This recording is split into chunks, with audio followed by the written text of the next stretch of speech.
ಎಲ್ಲರಿಗೂ ನಮಸ್ಕಾರ. ಅಗನ್ಯ ಯೂಟ್ಯೂಬ್ ಚಾನಲ್ಗೆ ಆತ್ಮೀಯವಾದಂತಹ ಸ್ವಾಗತ. ನೆನಪಿದೆ ಅಲ್ವಾ, ಚಾನಲ್ ಒಳಗಡೆ ಬರ್ತಾ ಇರುವಾಗ ಬಲ್ಗಾಲಿಟ್ಕೊಂಡು ಬನ್ನಿ. ಇವತ್ತು ಕೇಳ್ತಿದ್ದೀರಾ ಮಾಡ್ರನ್ ಮಂದಿಯ ಮುಂದಿನ ಅಧ್ಯಾಯ, ನಿಧಿ ಕೈ ಸೇರಿತೋ ಕೈ ತಪ್ಪಿತೋ. 4 ಗೋಡೆಗಳಿಲ್ಲ, ಆದರೆ 1000 ಕನಸುಗಳಿವೆ. ಪುಸ್ತಕಗಳಿಲ್ಲ, ಆದರೆ ದಾಖಲೆಗಳು ಹುಟ್ಟುತ್ತವೆ. ನಾನು ತರಗತಿಯಲ್ಲ, ಆದರೂ ಪಾಠ ಕಲಿಸುತ್ತೇನೆ.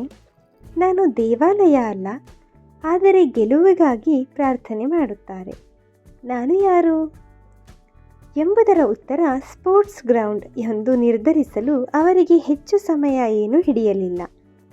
ನೇರ ಕಾಲೇಜಿನ ಮೈದಾನ ತಲುಪಿದವರಿಗೆ ಅಲ್ಲಿ ನಿಂತಿದ್ದ ನಿರೂಪಕಿಯು ಒಂದು ಕೈಯಲ್ಲಿ ಮೈಕನ್ನು, ಇನ್ನೊಂದು ಕೈಯಲ್ಲಿ ಪಜಲ್ ತುಂಡುಗಳನ್ನು ಹಿಡಿದು ಮಾತನಾಡುತ್ತಿರುವುದು ಕಂಡಿತು.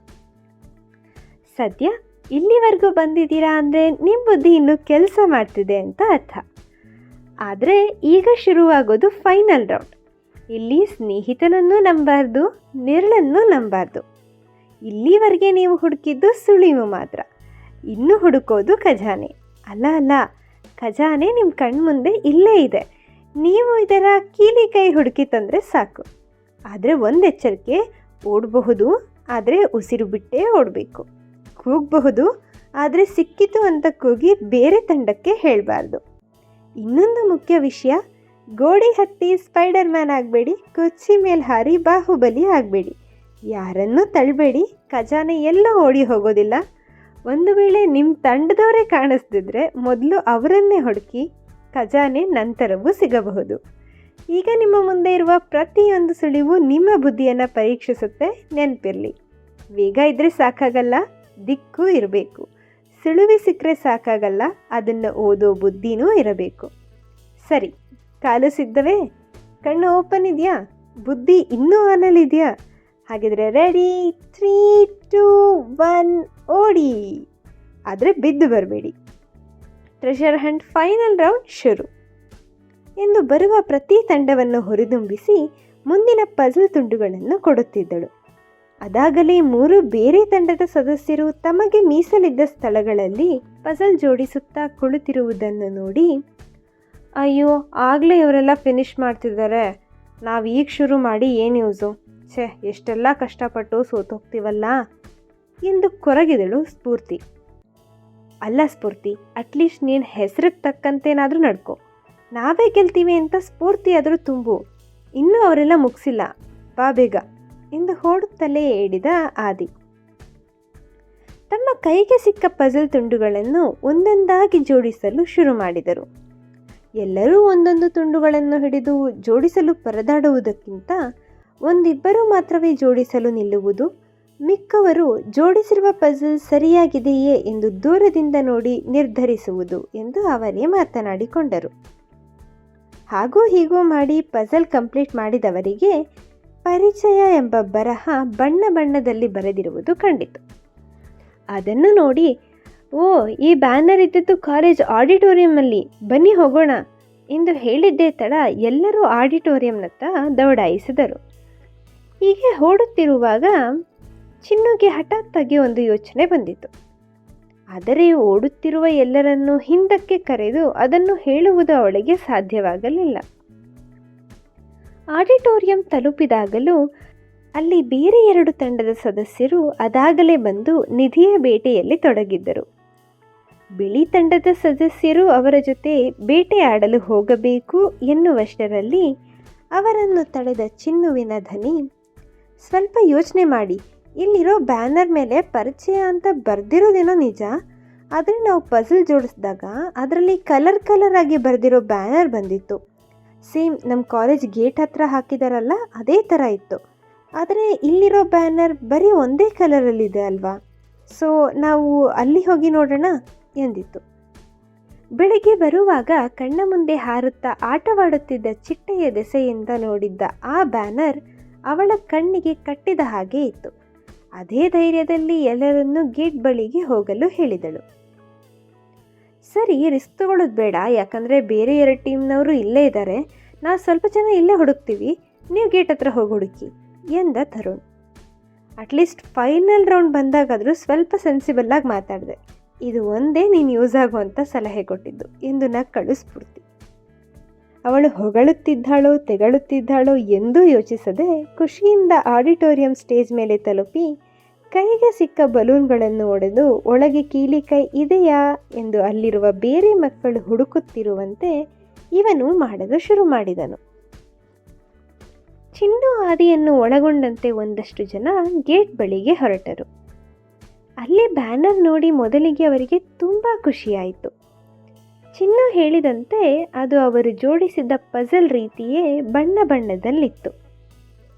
ಅದು ಅಲ್ಲದೆ ಬಿಳಿ ತಂಡದ ಸದಸ್ಯರನ್ನು ಬಿಟ್ಟು ಬೇರೆ ಯಾರೂ ಅಲ್ಲಿ ಬಂದಿರಲಿಲ್ಲ. ಅದೇ ಹುರುಪಿನಲ್ಲಿ ತರುಣ್ಣನ್ನು ನೆನೆದು ಸಿಕ್ಕ ಬಲೂನ್ಗಳನ್ನು ಒಡೆಯಲು ಶುರು ಮಾಡಿದರು. ಈ ಬಲೂನಿನ ಒಳಗೆ ಕೀಲಿಕೈ ಇದೆ ಎಂಬ ಗಾಳಿ ಸುದ್ದಿ ಅದು ಯಾರು ಹಬ್ಬಿಸಿದರೋ ಅಂತೂ ಈ ಮಕ್ಕಳ ಕೈಗೆ ಸಿಕ್ಕ ಬಲೂನುಗಳೆಲ್ಲ ಉಸಿರು ಚೆಲ್ಲಿ ತಮ್ಮ ಜೀವ ಕಳೆದುಕೊಂಡವು. ಇವರು ಈ ರೀತಿ ಹತ್ಯಾಕಾಂಡದಲ್ಲಿ ಮಗ್ನರಾಗಿದ್ದರೆ ಅಲ್ಲಿಗೆ ಓಡುತ್ತಾ ಬಂದ ಕೆಂಪು ತಂಡದ ಇಬ್ಬರು ಹುಡುಗರು ಹಿಂದು ಮುಂದೆ ಸ್ವಲ್ಪವೂ ಯೋಚಿಸದೆ ನೇರ ಕೀಲಿಕೈಯನ್ನು ತೆಗೆದುಕೊಂಡು ಮೈದಾನದತ್ತ ಬಂದ ವೇಗದಲ್ಲೇ ವಾಪಸ್ ಓಡಿದರು. ಕ್ಷಣಾರ್ಧದಲ್ಲಿ ನಡೆದ ಘಟನೆಯನ್ನು ಏನಾಯಿತು ಎಂದು ಅರಿಯುವ ಹೊತ್ತಿಗಾಗಲೇ ನಿಧಿ ಕೈ ತಪ್ಪಿತ್ತು. ಅಯ್ಯೋ, ಎಲ್ಲ ಸಾಕ್ಷಿ ಹೇಳ್ದಾಗೆ ಆಗೋಯ್ತಲ್ಲ, ನಿಂದೆ ಅಡ್ಬಾಯ್ ಕಣೆ. ಹೋಗಲಿ ಬನ್ನಿ, ಆ ನಿಧಿ ಬಾಕ್ಸ್ ಒಳಗಡೆ ಏನಿದೆ ಅಂತನಾದರೂ ನೋಡಿ ಬರೋಣ ಎಂದು ಎಲ್ಲರೂ ಮೈದಾನದತ್ತ ಹೊರಟರು.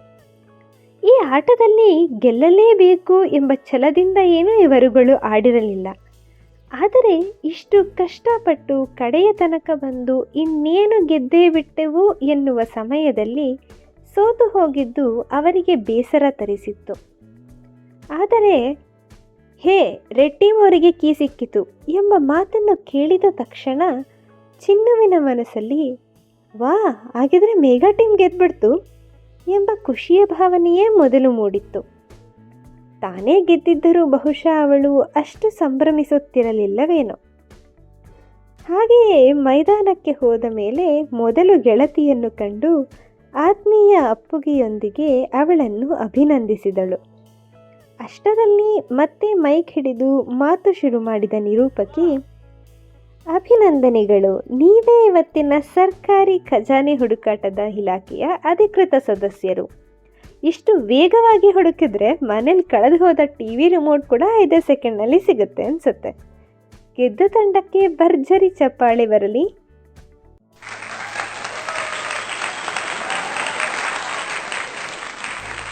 ಮಿಕ್ಕ ತಂಡಗಳೇ ಬೇಜಾರಾಗಬೇಡಿ, ಇವತ್ತು ಖಜಾನೆ ಸಿಕ್ಕಿಲ್ಲ ಅಷ್ಟೇ, ನಾಳೆ ಕ್ಯಾಂಟೀನ್ನಲ್ಲಿ ಕೊನೆಯ ಸಮೋಸ ನಿಮಗೆ ಸಿಗಬಹುದು.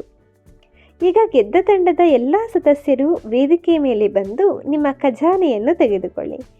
ಧನ್ಯವಾದಗಳು ಎಲ್ಲರಿಗೂ.